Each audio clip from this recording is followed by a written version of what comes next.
नमस्कार दर्शक बंधु आपण को आम चैनल को स्वागत। आमर आज यही कार्यक्रमटी मीन राशि व्यक्ति विशेषों बहुत गुरुत्वपूर्ण रही। से आपण धैर्यर सहित यही भिडटी को शेष पर्यंत देखंतु। आपणकर व्यस्त समय मध्यरु मात्र 10 मिनिट समय आपण निज पई दियंतु। निज भविष्यत विषय रे जानंतु। देखंतु एही वीडियो रे आपण सही 6टी भविष्यतवाणी विषय रे जानिबे जहा एही 2025 ओडिया नववर्ष परे आपणक जीवन रे ग्रह मानक गोचर अनुसार निश्चित घटिबा को जाउछि एवं आपण लेखि रखंतु एहा संपूर्ण सत्य अटे।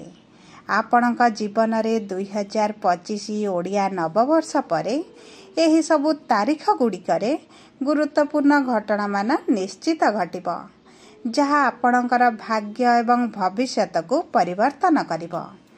देखंतु सर्वप्रथमे जानि रखिबा अत्यंत आवश्यक जे समस्तंकर जन्म कुंडली भिन्न भिन्न होइथाए एवं पूर्व जन्मर कर्म अनुसारे एही जन्मर कुंडली प्रस्तुत होइथाए।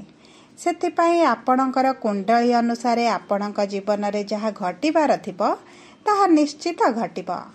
किंतु धर्मशास्त्र एवं ज्योतिष शास्त्र साहाय्य रे आपण भविष्यत रे हेबागु थिबा बड़ घटना को आगुआ जानि परिबे एवं एहार प्रतिकार करी आपण एही बड़ घटना को छोट करि परिबे।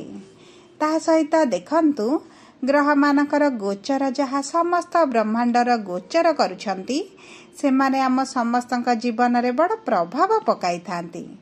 किछि ग्रह मानकर गोचर राशि परिवर्तन आम मानको शुभाशुभ फल देबा पई प्रतिज्ञाबद्ध होई थांती एवं किछि ग्रहंकर गोचर अशुभ फल प्रदान करि थांती। सेतिपाई एही 2025 रे आपण देखिबे आपणक जीवन रे बड़ परिवर्तन आसीबो। किंतु परिवर्तन खराब ना भल जानिबा पई आपण भिडियोटी को शेष पर्यंत देखंतु। शेष पर्यंत देखिले आपण निश्चित भाव रे जानि परिबे जे कोन रहिछि एही 6टी भविष्यतवाणी जहा आपणक जीवन रे एही 2025 ओडिया नववर्ष परे घटिबा को जाउछि। किंतु भिडियोटी आरंभ करिबा पूर्वरु जदि आपणकर मीन राशि होइथाए एवं आपण भी ईश्वर को आंतरिक भक्ति एवं विश्वास करंती तेबे भिडियोटी को लाइक करंतु। कमेंट बॉक्स रे जय जगन्नाथ जय मां लक्ष्मी अवश्य लिखि दियंतु। ता सहित आपणक मन रे जहा भी प्रश्न रहिछि जहा भी द्वंद्व रहिछि आपण कमेंट बॉक्स रे पचारि पारंती। आमे आपणक प्रश्नर उत्तर देबा पई यथा संभव प्रयास करिवो। विलंब हेले मध्य आपणक प्रश्नर आमे निश्चित उत्तर देबो। एबे आसंतु भिडियोटी को आग को बढ़ाइबा एवं सही 6टी भविष्यतवाणी विषय जानिबा जहा एही 2025 ओडिया नववर्ष परे निश्चित घटिबा। किंतु आपण ध्यान देई बुझिबार अछि जे केउ क्षेत्र रे ही परिवर्तन घटिबा। आपणकर शिक्षा रे ना कैरियर रे ना प्रेम संपर्क रे ना आपणक वैवाहिक जीवन रे ना आपणक स्वास्थ्य रे। सेतिपई आपण टिके ध्यान देई देखंतु एवं बुझंतु। ता सहित देखंतु दर्शक बंधु आमर एही कार्यक्रमटी आपणकर जन्म राशि बा चंद्र राशि उपरे आधारित होइछि। जदि आपण आपणकर जन्म राशि जानि नाहंती एवं नाम राशि को व्यवहार करी समस्त कार्य करूछंती तेबे आपण कमेंट बॉक्स रे निजर जन्म तारीख जन्म समय एवं जन्म स्थान लिखि जणांतु। आमे आपणकर जन्म राशि लग्न नक्षत्र जणाई देबो जहा आपणक पई सठिक एवं निर्भुल रहिबो एवं आपण यह व्यवहार करी भविष्यत रे जेकोसी शुभ कार्य बा मांगलिक कार्य करि परिबे। तेबे आसंतु सर्वप्रथमे जानिबा आपणक मीन राशि रे नवग्रहंकर स्थितिटी किभଳି रहिछि। देखंतु आपणकर प्रथम गृह रे राहु शुक्र शनि बुध, द्वितीय गृह रे सूर्य, तृतीय गृह रे गुरु, पंचम गृह रे मंगल एवं सप्तम गृह रे केतु विराजमान करिसंती जहा फल रे सही गृह गुड़िक अधिक प्रभावित हेबा। किंतु ता पूर्वरु आपणकर निश्चित भाव रे जानिबार आवश्यकता अछि जे आपणकर शनिकर 7.5 चलिछि। एवं यही मार्च मास 29 तारिख दिन आपणकर शनिकर 7.5 द्वितीय चरण आरंभ होइछि। सही विषय मध्य यही वीडियो रे आलोचना करिबा।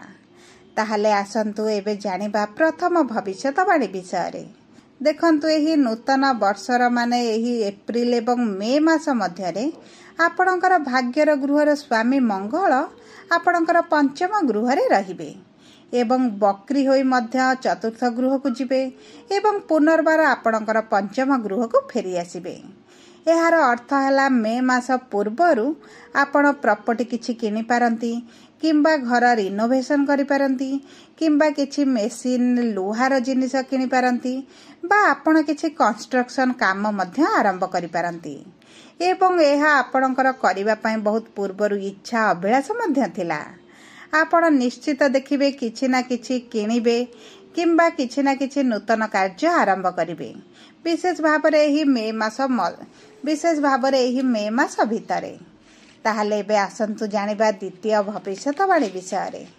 देखंतु बृहस्पति आपणकर मे मास 15 तारिख दिन तृतीय गृहरु चतुर्थ गृह को आसिबे एवं चतुर्थ गृह है आपणकर सुखर गृह एवं सही गृह रे शुभ ग्रहंकर आगमन माने आपणकर स्वास्थ्य रे जहाँ भी समस्या थिला ताहा दूर होई जिवो। आपणकर लिभर रे डाइजेशन रे स्टोमाक रे जदि आपण किछि विशेष समस्या अनुभव करुथिले ताहा आपणकर निश्चित भाबरे दूर होई जिवो। देखंतु गुरु आपणकर केंद्र को एवं सुखर सुविधार गृह को आसिबे माने साथी रे सुख सुविधा नेई के आसिबे एवं एठारे मे मास 15 तारिख 2025 मसिहारु मे मास 2026 पर्यंत रहिबे एवं संपूर्ण गोटे वर्ष आपणकर चतुर्थ गृह रे रहिबे। सेतिपई आपण जदि फैमिली प्लानिंग करबा को चाहुथिले किंबा किछि भी बड़ काम करबा को चाहुथिले आपणकर निश्चित भाबरे पूर्ण होई जिवो। एबे आसंतु जानिबा तृतीय भविष्यवाणी विषय रे।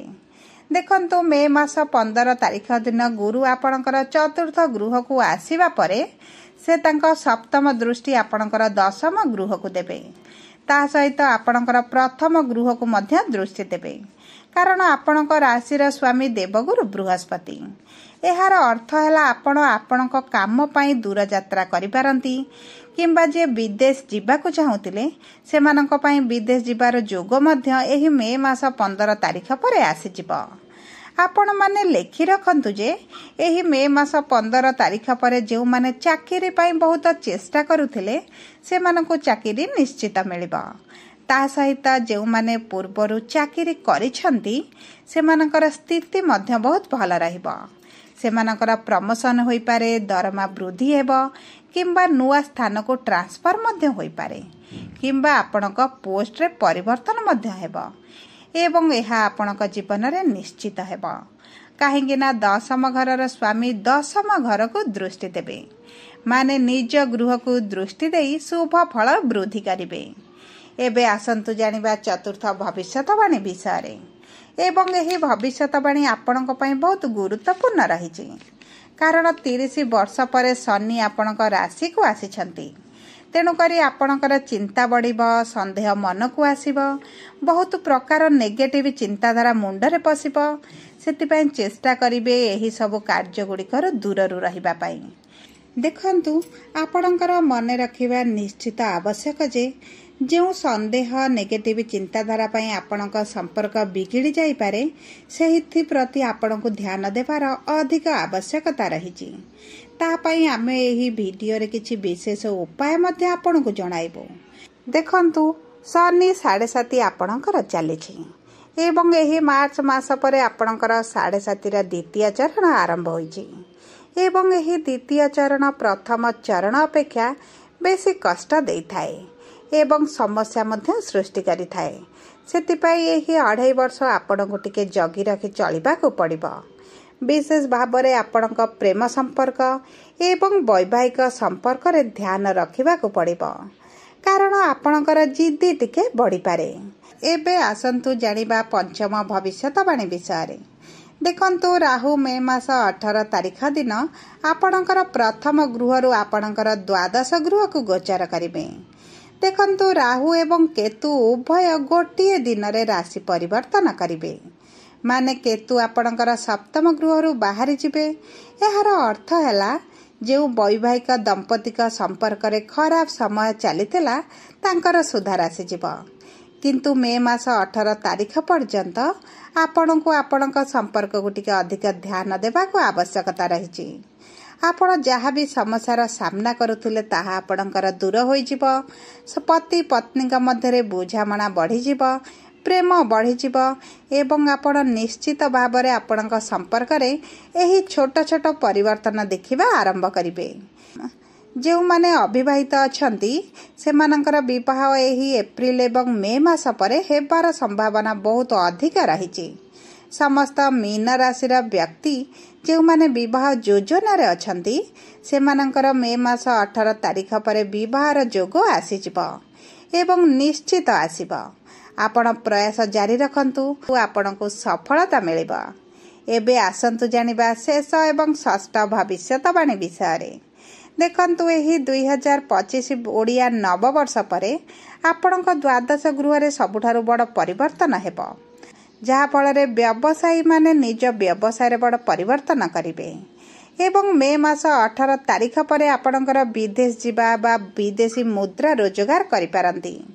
कारण गुरुंकर दृष्टि मध्य आपणकर द्वादश गृह को रहुछि। आपणकर इनकम बढ़िबो एवं ता सहित आपणकर खर्च मध्य बढ़िबो। सबु परे शनिकर द्वितीय चरण आरंभ हेबा माने आपण निजर स्वास्थ्यर ध्यान रखिबार विशेष आवश्यकता रहिछि। तेबे आसंतु एबे जानिबा किछि सहज और सरल प्रतिकार जहाँ आपण करिबा अत्यंत आवश्यक अटे। देखंतु आपण प्रतिदिन सूर्य अस्त परे शनिकर बीज मंत्र जप करंतु। ता सहित आपण हनुमान चालीसा पाठ करिबा आरंभ करि दियंतु। प्रतिदिन सकाळे सूर्य उदय समय सूर्य को जल अर्पण करंतु। विष्णु का सहस्र नाम पाठ करंतु किंबा आपण देवगुरु बृहस्पतिंकर बीज मंत्र मध्य जप करंतु। एहा आपणक पई बहुत भल रहिबो। देखंतु जदि आपणकर मीन राशि होई थाए तबे भिडियोटी किभଳି लागला कमेंट बॉक्स रे लिखि जणांतु। जदि आपणक प्रियजनकर मीन राशि होई थाए भिडियोटी तांका सह शेयर करंतु। जदि प्रथम थर आम चैनल को आसीचंती चैनल को सब्सक्राइब करंतु। पाखरे थिबा बेल आइकन को प्रेस करंतु। धन्यवाद।